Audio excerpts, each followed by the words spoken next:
Sevilla boss Julen Lopetegui explains why Chelsea failed with summer transfer move for Jules Kounde.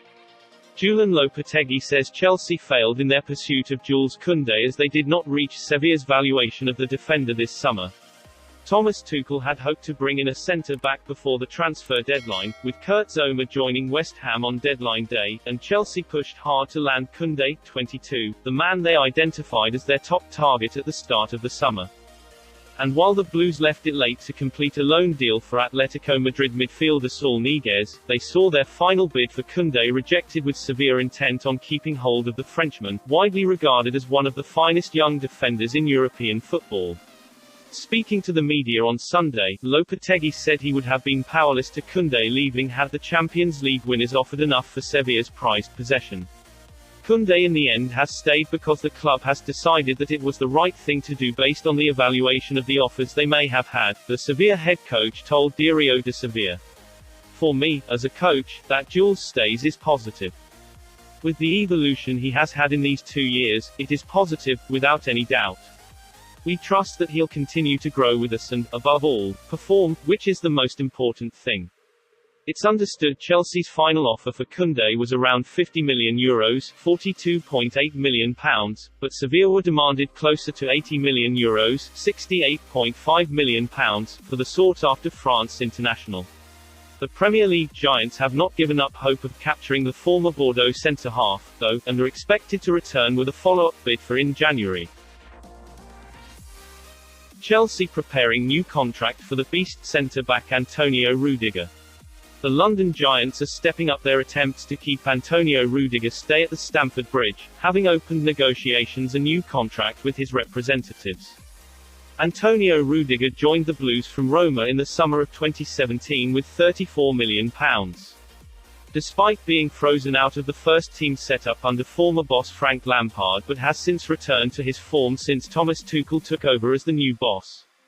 The 28-year-old defender has played 152 games for the Blues while bagging with 7 goals and 3 assists along the way.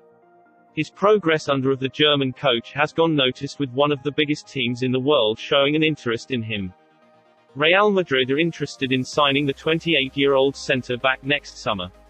The interest from the La Liga giants is understandable, considering they have to fill the void of 2 departed defenders, Sergio Ramos and Rafael Varane.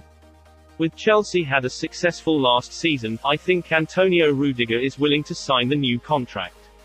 Chelsea would be looking to tie down one of their best and most informed defenders down to a longer contract to avoid the risk of losing Rudiger on a free next year. Lukaku insists he does not deserve Ronaldo comparisons. The 28-year-old says it's useless to make comparisons with him and the Portugal superstar. Belgium and Chelsea star Romelu Lukaku insisted he has a long way to go before he can be compared to Cristiano Ronaldo. Ronaldo scored his 110th and 111th international goals this week, moving 2 clear of Iran legend Ali Day in the all-time men's scoring charts.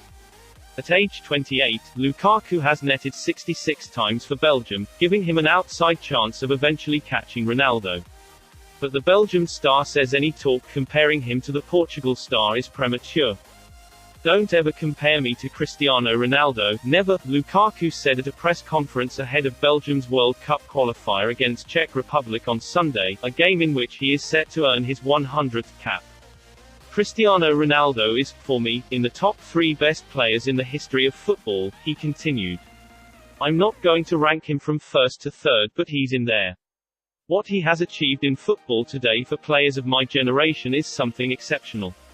I was lucky enough to play against him in Italy, and now that he's back in the Premier League, it's all good for English football. As for the rest, comparing statistics and all that, it's useless. Chelsea reportedly look to have been given a major transfer boost in their rumoured pursuit of AC Milan midfielder Franck Kessie. The Ivory Coast international has been a top performer for Milan in recent times, but is now heading closer towards being a free agent, as his current contract expires at the end of the season. Reports suggest it now looks like Kessie almost definitely won't be signing a new deal at the San Siro, with Chelsea among the clubs interested in snapping him up. Tottenham and Arsenal have also shown an interest in Kessie in recent times, but it seems Chelsea may have the strongest interest at the moment. The agent of Chelsea midfielder Georginio admits Juventus have tried to sign him. Georginio is among the favourites to win the Ballon d'Or this year thanks to his trophy haul at both club and international level. In the past, when Sarri was the coach, there was a possibility that Jorginho would come to Juventus, agent João Santos told Radio Bianconera. The Juventus director made an approach, it was a possibility. I think Jorginho has a good chance of winning the Ballon d'Or, because we usually think of Lionel Messi or Cristiano Ronaldo, but nobody has won as much as Jorginho this year. He has a contract with Chelsea until 2023. Obviously it would be a dream for him to return to Italy, hopefully after winning the World Cup. We'll have to see what the market looks like in a couple of years and what the other situations are.